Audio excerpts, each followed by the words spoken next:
Welcome to Classical Ideas. This is Greg Soden.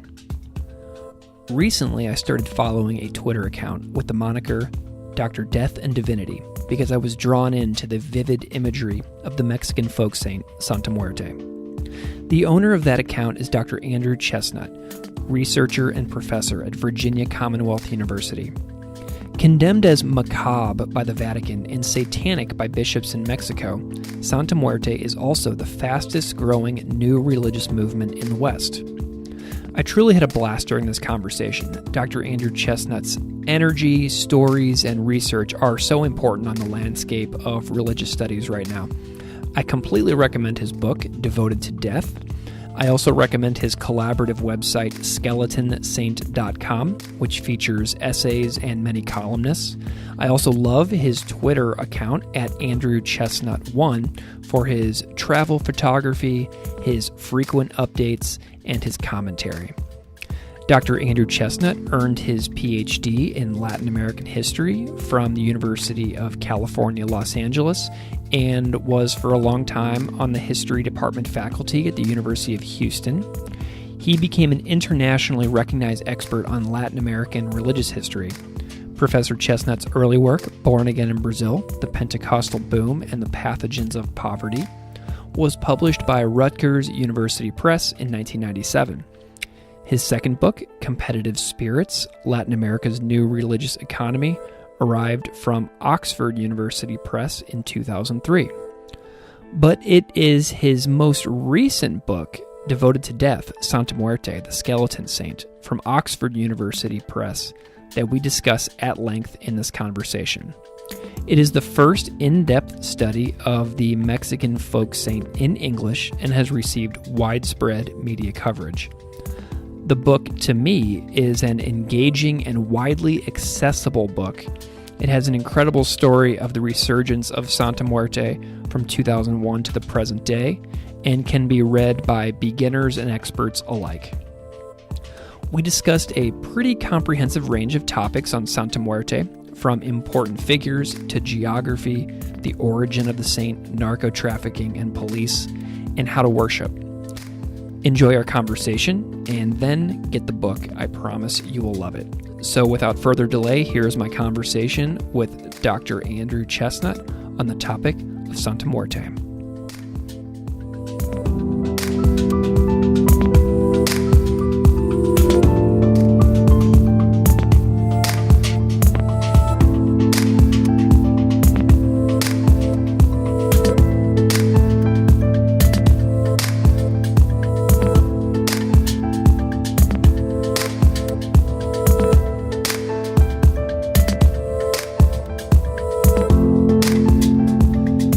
Dr. Andrew Chesnut, thank you so much for coming on Classical Ideas. Oh, it's my pleasure. Thanks for having me. So first of all, happy 10th anniversary on the research that you've been doing on the fastest growing new religious movement in the West, Santa Muerte. Congratulations, sir. Thank you. It's really hard to believe that a decade has passed. It seems just like yesterday that I commenced the research. But yeah, here we are 10 years later. I love it. Supposedly I've moved on to other research, but I think I'm probably sentenced for life with this research. That's fantastic. Just if the audience doesn't know who you are, can you offer a brief introduction to who you are and what you do? Sure. I am a professor of religious studies at Virginia Commonwealth University here in Richmond. I also hold the Bishop Walter Sullivan Chair in Catholic Studies. I am a Latin America specialist, so all of my research and publications focus on religion in Latin America. And as we just referenced, for the past decade, I have been researching Santa Muerte, the Mexican skeletal folk saint, who happens to be now the fastest growing new religious movement in the West. And my book, Devoted to Death, Santa Muerte, the Skeleton Saint, initially came out in 2012. Second edition came out in 2017, and it remains the sole academic book in English. That is so cool. So we are going to talk a lot about Santa Muerte, the bony lady, the pretty girl, the grim reaperess, beautiful girl, skinny lady, white girl, the godmother, all of these fantastic names that are present throughout your book. For you as a scholar, what is it about death? Can you give me the essence of what motivates your scholarship on Santa Muerte and Santa Muertistas featured in your awesome book, Devoted to Death? Perhaps that I don't want to die. No, actually, this topic kind of came to me, in a very kind of unexpected, surprising manner. I mean, death had really not been the focus of my previous research. So it really was more in the context of a couple of years of research malaise. I was 2 years into a book project on the Virgin of Guadalupe, the other great giant of the Mexican religious landscape, and just didn't have the same kind of passion that had buoyed my previous research. And so it's in this context that exactly 10 years ago, March 2009, I see the news that the Mexican army moves in on the border with California and Texas and demolishes some 40 Santa Muerte shrines.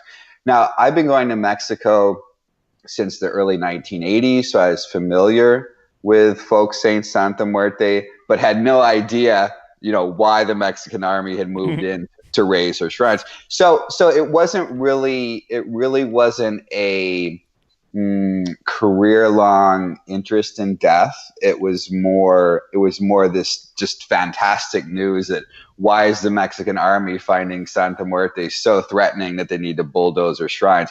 That brought me to the topic of death. Now I'm continuing research on thanatological matters, specifically Catholic death culture, but it was really more that news that the Mexican army is finding her quite threatening and offensive that really was the catalyst for my research. Gotcha. Okay, so when I discovered you on Twitter, you and I have been very active together on Twitter lately, which has been fantastic. I've loved it. But I was drawn to your Twitter account because of my time living in Mexico in 2007 and 2008. And so I was a teacher down there in a private school in northern Mexico in the state of Coahuila. And at that time, the resurgence of Santa Muerte was only several years old, but I didn't know that at the time. I was just living there as a 23-year-old going about my day. But I remember driving around in the country and seeing roadside shrines that I now wish that I had pulled over to inspect. So I can't help but wonder what was going on around me during these years when I was living in Mexico. What was the significance of those years, and what was happening all around me that I was completely blind to? Yeah, so prior to 2001, Santa Muerte was really the object of occult veneration. Really only goes public in 2001 when a quesadilla vendor from the most notorious Mexico City barrio Tepito decides to put out her life-size 6-foot effigy of Santa Muerte outside of the quesadilla kitchen to where she would sell quesadillas to neighbors and passersby. This was Halloween midnight 2001 when she does this, and kind of marks the transition. Unintentional. She didn't intend, to make what had been this occult clandestine devotion public, but that's what ended up happening. So what you were seeing is kind of the early proliferation of public displays of devotion to Santa Muerte. And given where you were in northern Mexico, it's probably the case that a fair amount of those roadside altars were probably narco shrines, since she has a fairly robust following among Mexican drug cartel members, particularly you were in the state of, you said Coahuila, right? Yeah. Yeah, particularly there, around the capital city of Torreon and such. So, that's probably what you were seeing there, is kind of the initial proliferation in a public manner, often related to flourishing drug trade in Mexico. One of the things we would do a lot is drive over to Monterrey as well. What was that stretch of road like between Torreon and Monterrey? Like, what would we expect to see if we went east a little bit? Yeah, I would expect at that time. I'm not personally familiar with that particular stretch of road, but I would expect, that every so often you'd see these roadside shrines to Santa Muerte, and along with Santa Muerte, probably the other giants of the Mexican religious landscape, the Virgin Guadalupe, who of course is ubiquitous in Mexico, and the number one Catholic saint these days, and in some ways a rival of Santa Muerte, Saint Jude, the patron of lost causes. It's also the case, though, that sometimes I don't want to start off by overemphasizing the kind of relations with narcos, but sometimes, you see all these roadside crosses and shrines to people who die in traffic accidents. And in some cases, those also might be accompanied by a statuette or candles of Santa Muerte as well. Since we're talking about millions of devotees now, there would be, a diversity of expression of what you'd actually see there. Gotcha. Okay, so as a researcher, you're an American guy. You're from, the North in the U.S., and you have gone into many, many shops that you describe in the book called botanicas, and you're on the search for Santa Muerte merchandise and followers. So what I'm curious about is, as a researcher, how are you typically received when you step into a shop for the first time and start asking about the skeleton saint in your research travels? Like, are people open to you? Are people skeptical of you? How are you received? Yeah, that's an excellent question, because sometimes, particularly in the context of white Americans, of gringos going into botanicas here in the United States, sometimes I see people kind of expressing opinions that, they felt like they were on hostile territory. They weren't well received. If only they had spoken Spanish. I'm always well received, but I also enter these places prepared. And when I remember, I take a copy of my book, Devoted to Death. And some of them actually sell my book as well. So, you can imagine that immediately opens doors. Some of the botanica owners sell my book. They're familiar with the book. So my case is kind of special, right? I mean, that opens doors. And even in Mexico, where people didn't know me initially, I would say in Mexico, it's just even easier to walk into botanicas because they're everywhere. And even, I would quickly explain that I was a researcher interested in Santa Muerte. Could you answer a few questions about sales of her paraphernalia? And I think in my 10 years of research, I was only kind of reneged once at a botanica where they seemed to be suspicious. So, once in 10 years, I can live with that. Yeah. But yeah, particularly in the U.S., when I carry my book around, that gives me entree, obviously, that other folks wouldn't have. Nice. Whenever you walk into stores and you see copies of your book on the shelf, do you wind up like signing copies for the owners and things like that? I have a couple times, yeah. Sweet. Yeah.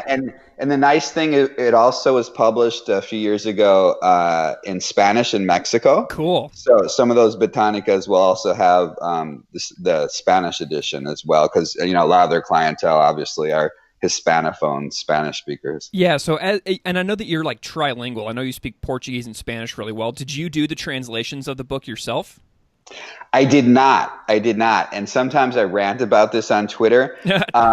I am not a professional translator. And folks are at their best translating into their native language. Mm-hmm. So, for example, my wife is Mexican, so she will translate some of my Pathos articles into Spanish. But on the other hand, I take care of translating Spanish into English. Awesome. So it was a professional Mexico City-based translator who translated my book and did a great job. Okay, cool. Well, let's get into the book a little bit. But first of all, where is Santa Muerte most popular in all of Mexico? Can you give kind of like a geographical pinpoint for the audience about like what are some regions that are maybe more or less like really popular with Santa Muerte? Yeah, that's a good question. And I cannot answer that statistically or scientifically because we do not have any systematic surveys. I keep pleading with Pew Foundation to get involved and do a survey. But I think with some degree of confidence, I can say that if there's one of the 31 Mexican states where she's particularly popular, it's going to be the eastern state, the Gulf Coast state of Veracruz. And why Veracruz? Well, Veracruz is home to like the famous witchcraft town called Catemaco, where some myths of her origin story actually say that Santa Muerte arose there. I don't think there's any concrete evidence of that. But nonetheless, because of the kind of Caribbean, Afro-Cuban influence on Veracruz and the demographics of the population, and all the news stories I see flowing out of that state, I think it's Veracruz where she's probably most popular.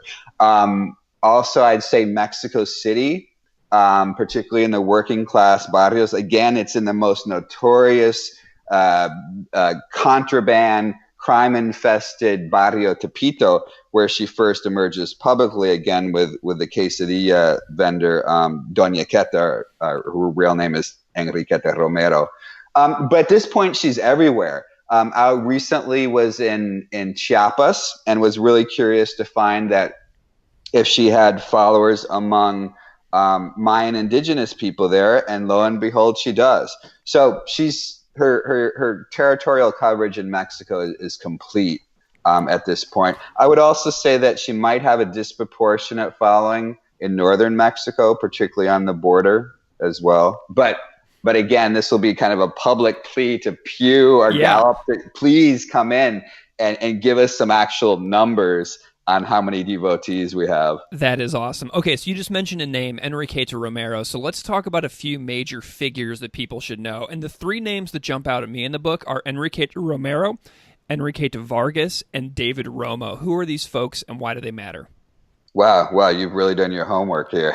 Again, the great godmother, la madrina of the cult is Enriqueta Romero, who again unintentionally takes the skeleton saint out of the closet, helps it transition into the public devotion is by setting outside her life-size effigy at Halloween 2001. She continues. She's there in Tepito. She's late 70s, but her husband was murdered a couple of years ago in this drive-by shooting, and that's really kind of put a damper on her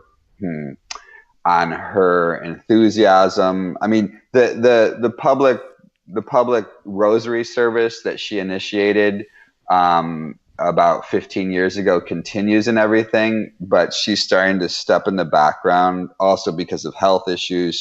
She's battled lung cancer, other problems. The other figure that you mentioned, Enriqueta Vargas, also recently passed away in December of last year. And she for a number of years really had been kind of the public spokesperson of Santa Muerte in Mexico, and the most important agent of trying to institutionalize and organize the faith. She has an organization called Santa Muerte Internacional, a big temple based on the gritty outskirts of Mexico City. In fact, some of us might have seen the largest effigy of Santa Muerte that's black fiberglass, Grim Reaper's 72 feet in the Mexico City suburb of Tutitlán. So she took over the temple after her son, who's known as Comandante Pantera, Commander Panther, born Jonathan Legaria Vargas, was gunned down in a hail of bullets in 2008. Anyway, she had been traveling throughout Mexico, also to the U.S., Colombia, Costa Rica, and at the time of her death in January had scores of major Santa Muerte temples and shrines across Mexico, New York City, Los Angeles, Atlanta, and Dallas under her command.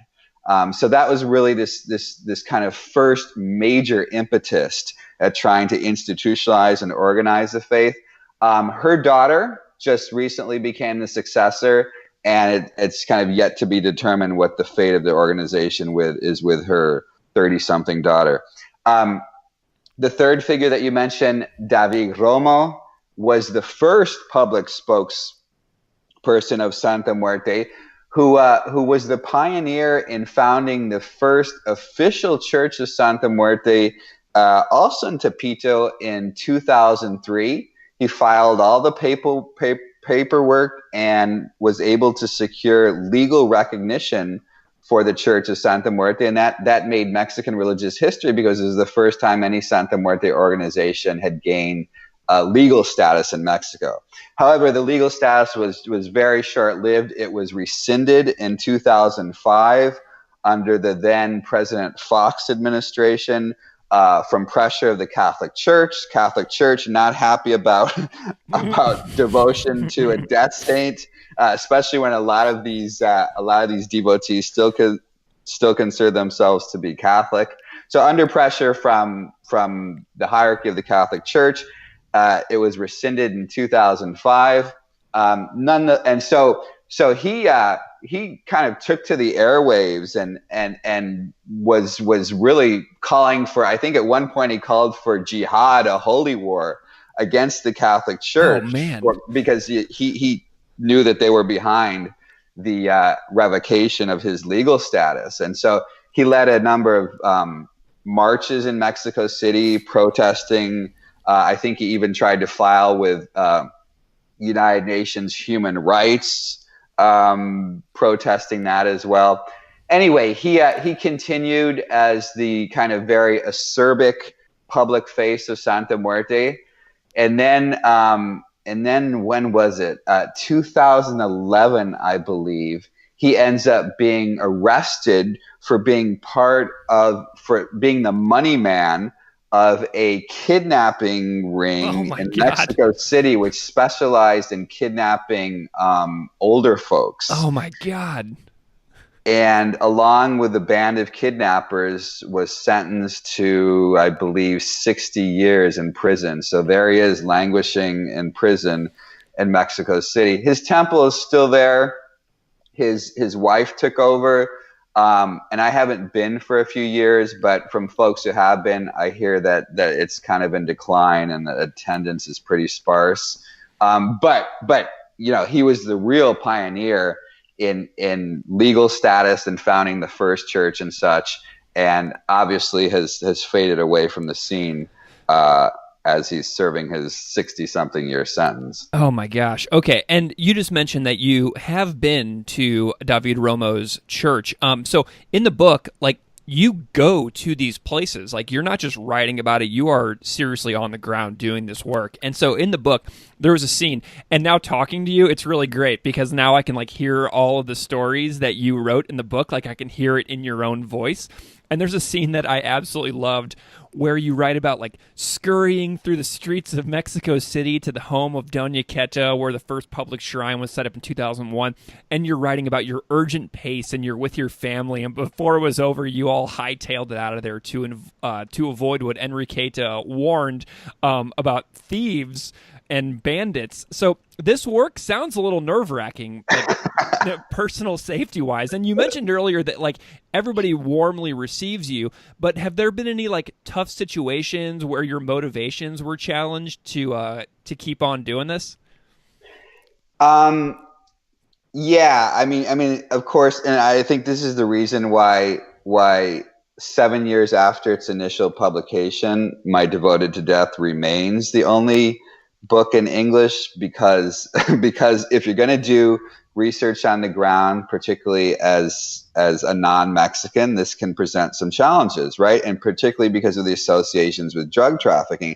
And I had never done sustained field research in Mexico prior to this. I started my career as a Brazil specialist. Mm-hmm. And so despite the fact that my wife is from the western state of Michoacan and all the families there, this is my first time doing this. And obviously, some folks could be suspicious. Is he DEA? Is he, who is he? For real. So within this context of being hyper aware of that, and with all my wife's family in Michoacan, which has unfortunately been one of the epicenters of the ongoing drug war, two major cartels there, La Familia Michoacana, and then the Knights Templar. In fact, they were active when I was doing my research.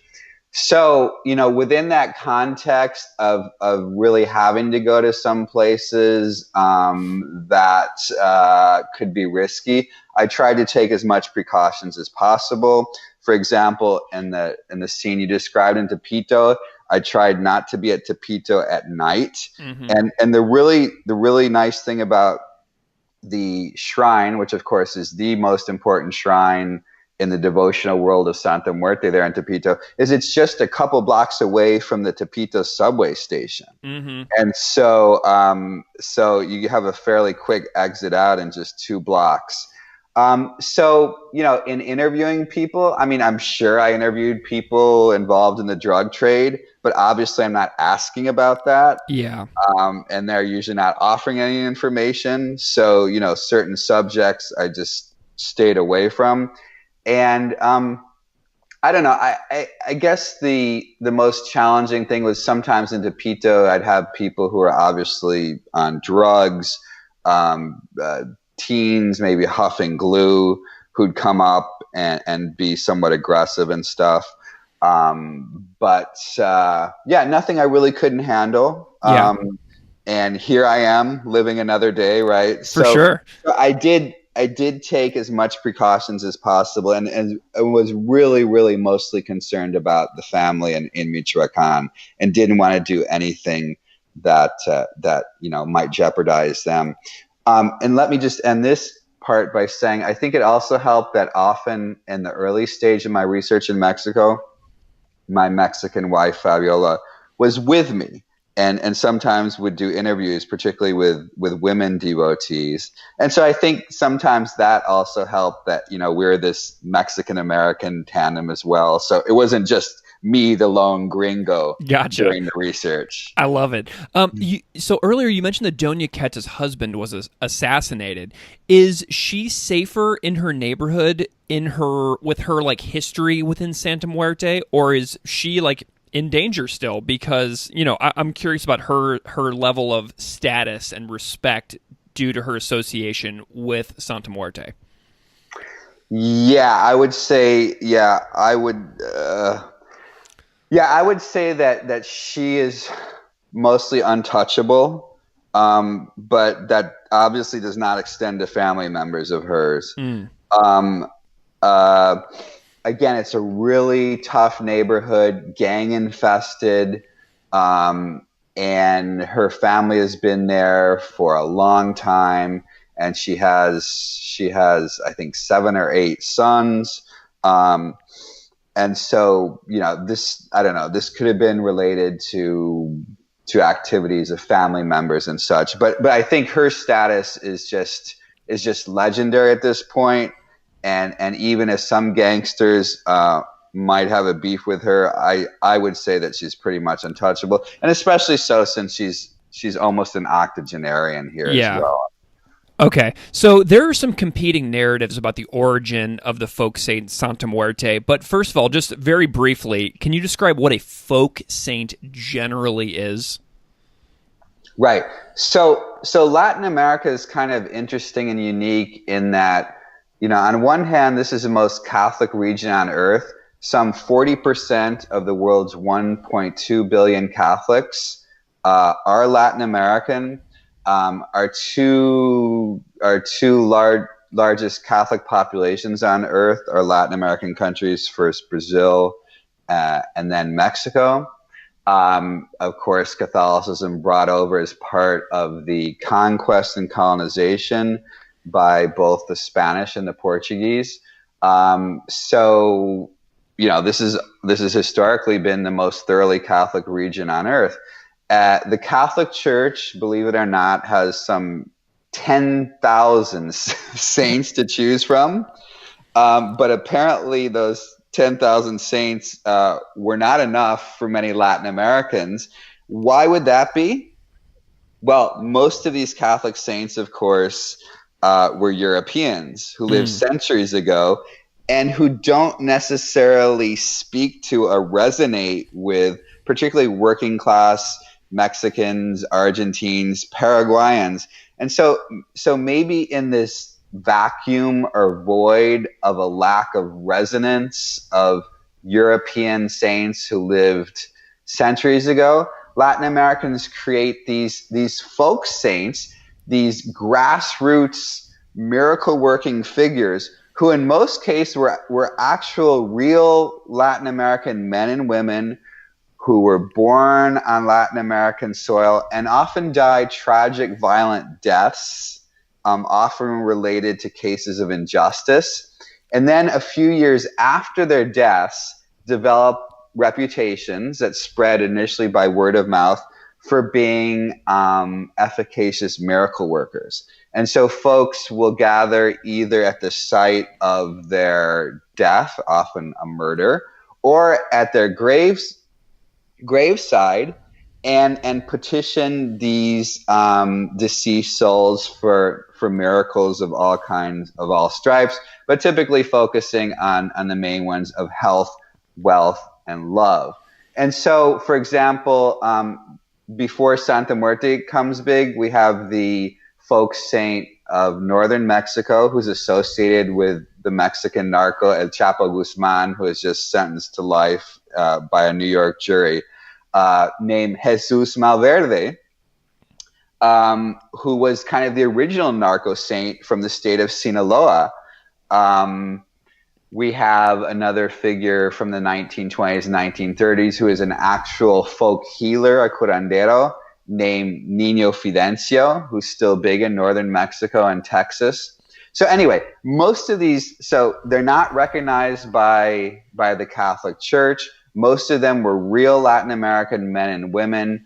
And there's scores of them who in many cases are more popular than Catholic saints in various regions of Latin America.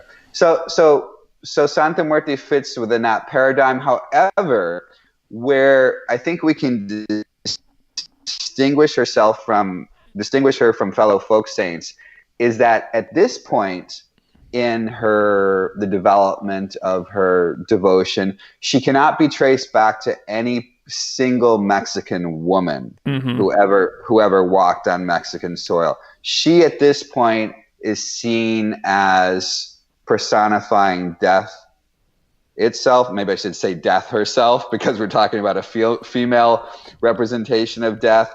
And so I would argue in a way that maybe bestows upon her a greater potency, because devotees really see her as the literal face, the skull, the skeletal form of death itself, right? So I think Santa Muerte is probably best kind of cataloged in that folk saint. But again, this is a rapidly developing religious tradition, and she might morph into something else in the future. But this point, I think folk saint is probably the best classification. In the book, you write that Santa Muerte was first cited in literature in the 1790s and then went clandestine for a century and a half. In your scholarly opinion and research, what is the most likely origin of Santa Muerte? Good question. In my opinion, she is a syncretism. She is a fusion of the Spanish Grim Reapers. And why do I say Reapers? Well, in Mediterranean Europe, in Spain, Portugal, Italy, even France, the Grim Reaper more often was presented as in a female figure. Thus, I kind of coined the term Grim Reapers. And so, as part of its evangelization of the indigenous people of the Americas, the Spanish Catholic Church brings over the figure of, her name is La Parca, which actually translates literally as the parched one, because if you're a skeleton, you're perpetually parched, right? Mm-hmm. And so indeed, one of the main offerings, one of the mainstays at Santa Muerte altars is water, because she always has to hydrate as only bones, right? Anyway, so the Spanish Catholic Church brings over the figure of the Grim Reapers, La Parca, as a representation, as a personification of death in its evangelization of the indigenous people, right? Because they're completely ignorant of the religious belief systems of the Aztecs and the Mayans and all of the hundreds of Native American civilization. They have no idea, for example, that both the Aztecs and the Mayans have several death deities. For example, the Aztecs have the female death deity Mictecacihuatl, who with her husband presides over the Aztec underworld Mictlan. The Spanish don't know this, right? Because Native Americans aren't in the Bible. So there's no doubt that in certain places like central Mexico, Guatemala, Argentina, Paraguay, some of the indigenous people, when they see the figure of the Grim Reapers, obviously make the association with their own death deities, right? Mm-hmm, yeah. But let me backtrack and say that the figure of the Grim Reaper emerges in Europe during the 14th century, during the Black Plague, which puts about a third of Europeans into an early grave. This is really the first time that we have death being personified in the skeletal form of a human being. But for Europeans, this was a mere artistic representation of death. Europeans did not see the Grim Reaper as a miracle-working supernatural figure. They did not pray to the Grim Reaper. And so obviously some of the indigenous people in the Americas make that association with their extant death deities. And so they end up transforming the European Grim Reapers into Santa Muerte, the miracle-working supernatural figure, based, again, on their beliefs in death deities. And so I should add, because we haven't had it, but Santa Muerte, while she is unique in being the sole female folk saint of death in the Americas, actually has two male cousins who are also skeletal folk saints of death. One in Argentina and Paraguay called San La Muerte, and the other in Guatemala and Chiapas, the southernmost state of Mexico, called Rey Pascual. So she's not alone. There's two other skeletal folk saints. She just happens to be the sole female one, and by far the most popular one. So it's to conclude here, it's a syncretism between the Grim Reapers of Spain and beliefs in death deities among certain indigenous groups. Gotcha. Okay. That's so fascinating. And so I know that there's like the practice that people do is they do offerings with like candles and booze and drinks. And then you also organize the book around a framework around the multicolored candles of devotion. So candles seem to play a large devotional role when the adherents ask the pretty lady for something. So you describe each color at length in the book, which I encourage everyone to read, obviously, because you're going to get so much detail in the book. But can you give like a description of the importance of the candles, what they mean, why candles are so important in Santa Muerte devotion? Yeah, that's a good question. As you point out, the different colored candles of Santa Muerte Vodous actually form the organizational framework of my book. For example, chapter 1 is the brown candle on history and origins of the cult. Chapter 4 is the red candle for love and passion.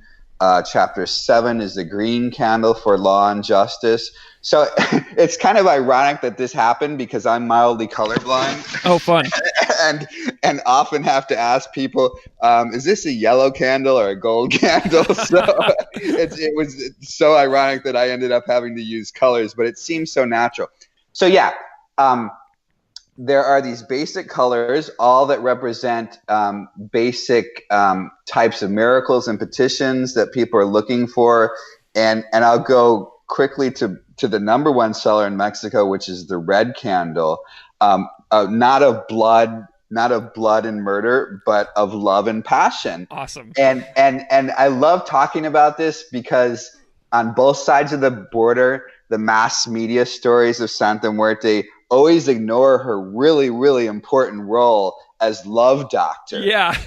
And again, this is the number one selling colored votive candle in Mexico because so many people are looking for Santa Muerte to do love magic, particularly aggrieved women. And in fact, when Santa Muerte resurfaces in the Mexican historical record in the 1940s, from the 1940s to the 1980s, both Mexican and American anthropologists doing field work in Mexico report Santa Muerte only operating one type of miracle, and that is love magic. She's exclusively a love sorceress from the 1940s to the 1980s. It's only in the late 1980s that she starts to expand her range, her repertoire of miracles. One of the most interesting candles too is the 7-color candle, because lots of folks are looking for favors and miracle more than just one, right? So the 7 colors is the rainbow one for folks who are looking for multiple miracles from Santa Muerte. The black candle is one of the candles that you will least see publicly and the most controversial one. A lot of devotees will tell you that they use it for protection and justice, matters of justice, which they do. But it also, because it's black, can be used for matters of revenge and taking out rivals as well. In fact, some of these Santa Muerte candles have written Muerte contra mis enemigos, or death to my enemies. And you can imagine, particularly if you are a narco, you've got enemies who you'd like to neutralize, both rival cartel members and law enforcement as well. So yeah, the candles are also really important because in this economy of scarcity, most devotees in Mexico are working class folk who don't necessarily even know where their next meal is going to come from. So the cheapest, the most accessible ritual paraphernalia item are candles, which often can be bought for $1.50 or $2. So if you can't afford a little statuette or anything else for your altar, you probably have enough cash to buy one of these candles. Gotcha. Okay, I want to go back to that police officer topic for just a second. There seems to be an irony regarding followers of Santa Muerte just a little bit with the law enforcement and the narco traffickers and their relationship. So many of the narco traffickers are Santa Muertistas praying to get their meth and heroin and marijuana to customers, while they're also being hunted by Santa Muerte adherent police officers seeking her protection from being killed by narco traffickers. So what are outside observers like me, who are, not willing to just pigeonhole the godmother into one specific role, what are we to make of this? Because she seems fairly easy to stereotype whenever we look at this relationship between police officers and narco traffickers fighting against each other, but both of whom are devoted to the same saint. That's an excellent question. I'm glad you brought that up. My research partner, Dr. Kate Kingsbury, who I believe you're going to be interviewing soon on maybe exorcism or another topic. We're talking soon. I'm excited. Great. She and I have collaborated a lot recently on Santa Muerte, and we have a recent article that we penned in which we put forth Santa Muerte more as really the matroness, the matron saint of the Mexican drug war writ large. Because just as you say, it is not true that she only has narco devotees. She also has a robust following among Mexican law enforcement. And I don't have exact numbers in front of me. I wish I do. But it's my impression that she is especially popular among municipal police officers who tend to be on the front lines and who tend to take the heaviest casualties. in the ongoing war against drug trafficking as well. So yeah, she really, because she has such a robust presence among law enforcement, she really is the patroness of the drug war of both sides. And even further than that, of the Mexican penal system. It's been a while now since she's been the most popular tattoo among Mexican prison inmates. When I interviewed my nephew a few years ago for the book, who is a state prison guard in the state capital, Morelia, the state capital of Michoacan, he estimated a few years ago that some 25% of his fellow prison guards, forget the inmates, his fellow prison guards were devotees of death, of Wow. Saint Death as well. So the penal system, the drug war, Santa Muerte really is the patroness of this. Awesome. Okay, so I also have, on the other hand, I have an impression of Santa Muerte, and earlier you alluded to the marginalized, and I want to run this idea past you. So, to me, is Santa Muerte like a religious practice for marginalized and underserved people who are just trying to make sense and seek answers to their nearly impossible lives? I would say yes, she is to a large extent. I think she is disproportionately popular in Mexico among working class millennials, and more specifically, even more so women in the cities who are not practicing Catholics and who often feel like maybe other religious figures such as Saint Jude have not come through for them. I don't know how many Santa Muerte devotees in Mexico I interviewed who told me that they used to be devotees of Saint Jude, but on a particular occasion they asked Saint Jude for a favor and he never came through. So a friend, for example, might recommend that they try the Bony Lady, one of her main monikers, La Huesuda. And then they'll say, yeah, so my aunt told me to try La Huesuda, the Bony Lady, and within a week, she had granted me that new job that I was after when St. Jude had ignored me for many months. So I think that her devotion would be disproportionately that. However, since I guesstimate some 10 to 12 million devotees, which, to put that into comparative global perspective, 10 to 12 million devotees, there are only 14 million Jews in the entire world after millennia of existence of this particular religion. Just to show you how fast it's mushroomed only since 2001. Since we're talking about millions of devotees, there's obvious diversity. I've met physicians, lawyers, people who'd be upper middle class in Mexican society who are her devotees as well. So while it's disproportionately young, urban working class in Mexico, she does have devotees, followers from all walks of life. In fact, I have a colleague who has a master's degree in Mexico City and taught in Europe for a while, who's a devotee as well. Oh, wow. Okay. So as the only person with the only scholarly study out on this, tradition, do you do any consulting with the Mexican government, with the American government based on your work? How are you putting this knowledge to service to make, our societies better and more peaceful? Yeah. I haven't done any governmental consulting, and I tend to shy away from that because I don't want to compromise my neutrality and objectivity, which obviously, that makes sense. Particularly in the Mexican case could be a problem, and particularly given the state of our bilateral relations lately, right? True, yeah. Right, but I do a fair amount of consulting, both for documentaries.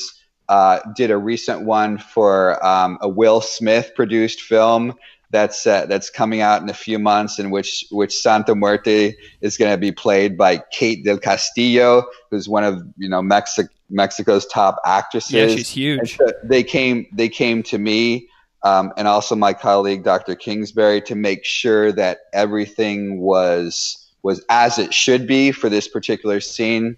And most importantly, I've done legal consultation on an increasing number of cases here in the United States that either involve asylum, where somebody might make the claim that they're a Santa Muerte devotee, and if they go back to Mexico, they're going to be persecuted, or for some criminal cases as well, which have involved Santa Muerte as well. So yeah, I've most of my consultation is for film, TV, and legal. Awesome. I love how present you are in the book too. Like, you are completely a character in the book. Like, you are very there, which you don't often see with academic work, and I really appreciate it as a reader. Did you ever question putting yourself in the book as much as you did?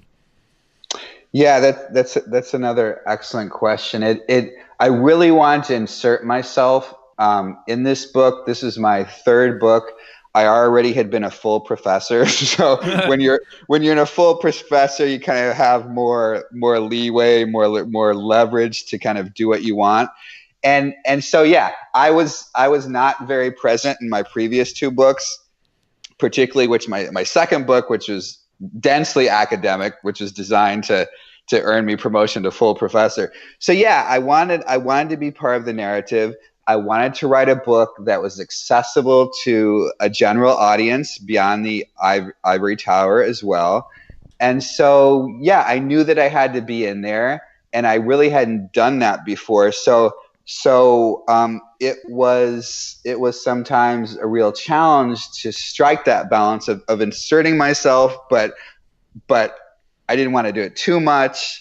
I hope that I struck a good balance in having me present, but not overwhelming the narrative. Yeah, I mean, as I'm reading, like, I get the impression that you had fun writing this book. You know, that's what comes through to me. Your voice comes through as, like, I legitimately love and enjoy doing this work, which is fantastic as a reader and somebody who appreciates this type of work. I loved seeing that. And I also love following you on Twitter because you are so active as a field researcher. I'm curious what you are working on right now, and if you can sort of tell listeners what like a typical vacation for Dr. Andrew Chesnut looks like and how it might differ from what other people might think of as a vacation. Yeah, so my current research project is, again, I hold a chair in Catholic studies. And of course, there is no Santa Muerte without the Spanish Catholic Church, even though the Catholic Church has condemned her. In fact, in Mexico, they rebuke her on a weekly basis. Some bishops or some priest is out there every week condemning her. But yeah, now I'm engaged on a book project focusing on Catholic death culture. Things like memento mori, skeletal reminders of death that come from Renaissance medieval Europe, relics of the saints, which kind of tie into Santa Muerte's holy bones. I've been to all the major ossuaries or charnel houses in Europe, and so all these different elements of. And there's also a number of skeletal Catholic saints as well who look just like Santa Muerte, mostly in Catholic churches in Germanic and Germany and Austria and Switzerland, which I was actually touring for the book project last summer. So I'm continuing with my interest in thanatology or death studies, but in a more kind of standard Catholic way at this point. So yeah, it's focusing on both Europe and the Americas. And so on my recent spring break, I was in New Orleans, which historically has been the most Catholic city in the country, and obviously has a very interesting death culture, also because of presence of voodoo in the city as well. So I was in New Orleans doing research because I'd also like to include the U.S. in the book. So in terms of vacation, I don't know. It's just like when I travel so often, it's for research. But But for example, I was in my wife's hometown of Morelia, Michoacan for Christmas, and I think that was a vacation. I try not to do too much research. But yeah, so much of my travel really is either for conferences or research. So those kind of vacations that don't involve that don't happen a lot. Tell the listeners about skeletonsaint.com and what you have created there with your colleagues, because it is truly fantastic. Oh yeah, I'm so glad you mentioned that. So I've had a multi-year collaboration with researcher David B. Metcalf, and he and I, what is it now? 5 years ago, started this site called skeleton.com, which is the world's only site of Santa Muerte news and analysis. And so over the 5 years, we have scores of articles written by both of us, but we also have a number of devotees who have shared their narratives about how they have become devotees, both Mexican and American devotees as well. We've had guest columnists. And so it's really kind of an interesting, eclectic site of news and analysis where all voices are welcome. It's nonprofit. We don't take any advertising, so it's not monetized. And that's been one of our main platforms for ongoing research of Santa Muerte. So tell us where we can find you on Twitter, because your Twitter account is one of the ones I appreciate most out of all the accounts that I follow. Okay, I'm Andrew Chesnut. There's no middle T in Chestnut. Andrew Chesnut 1, under the moniker Dr. Death and Divinity. I love your monikers, man. Keep changing them. They're so fun. There's like Dr. Death Studies, Dr. Supernatural. I've loved all of yours. Thank you. Okay, well, Dr. Andrew Chesnut, I have appreciated this hour so much. This has been an absolutely fantastic conversation. Your energy and your devotion to this topic is just palpable and energizing. So I appreciate your time and all the fantastic stories that you've told us today. Thanks so much for having me on, and I really appreciate the great questions. You were really good at doing your homework.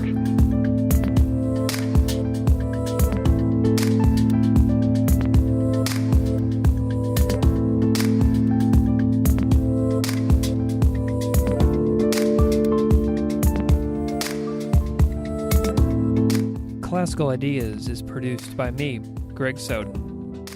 Music on Classical Ideas is composed and performed by Derek Strybig.